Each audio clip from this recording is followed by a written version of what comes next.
Sinuportado na kita sa pangarap mo. Hindi na ako tututol kahit anong mangyari. Salamat, Nay.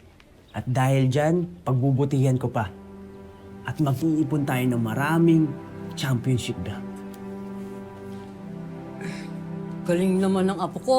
Basta wag lalaki ulo mo, ha? Lola, nagmana ako sa inyo ni Nanay eh. At hindi ako magyayabang. At kung meron man, konti lang. Pero anak, kailangan mo pa rin ng proper training para makuha mo lahat ng gusto mo sa larangan ng boxing. Huwag kayo mag-alala. Diyan naman kayo ni Tatay. Tsaka si Lolo. At si Lola. Siyempre. May iba akong naisip para sa'yo, anak.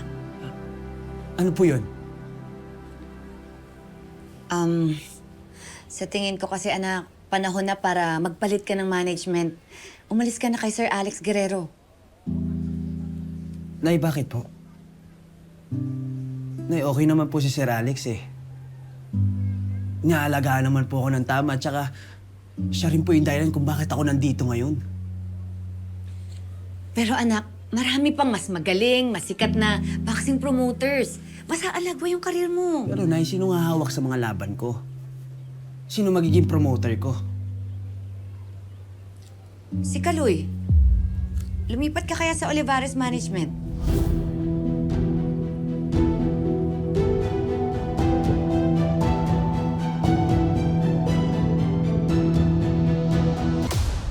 Nay, seryoso po ba kayo? Anak, siya yung best promoter ngayon. At deserve mo yung best. Na hindi niyo po ba alam? Team ni Lance yan. Tatay pa niya. At sigurado po ako, hindi papayagan nila na sumali ako sa team nila. Gusto ka ni Kaloy. Nag-usap po kayo? Kaya pala bigla kayong pumayag sa laban ni Lance? Kasi may kasunduan kayo? Anak, huwag ka muna mag-react. Makinig ka. Sabi sa'yo, hindi magiging madali ito eh. Alam niyo to? Kani-kanina lang bago ka pumasok. Nay, ano bang pinangako sa'yo ni Sir Kaloy? Anak, ang pinangako ko lang, kakausapin kita. Maganda yung plano niya sa karir mo. Pero, hindi pa ako nakapagkasundo sa kanya, ha? Kasi ikaw naman pa rin yung masusunod. Ikaw yung magdedesisyon.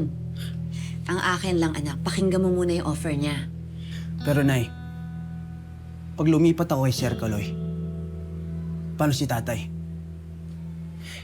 Hindi sila okay ni Sir Kaloy. Nay, ano magiging papel niya? Ayan ka na naman, anak eh. Tatay mo na naman yung iniisip mo. Karir mo to. May utang na loob pa rin po ako sa kanya dahil coach ko siya nung nanalo ako. Nadia, may katwiran ng anak mo.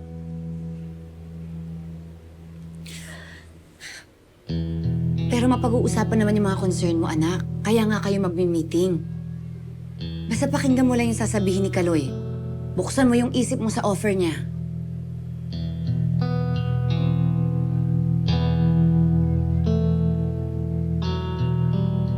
Mag-uusap lang kayo. Sige po. Ano? Isa-set up ko na yung meeting nyo, ha? Dapat maging tahimik muna tayo tungkol dito. Walang pwedeng makaalam kahit tatay mo.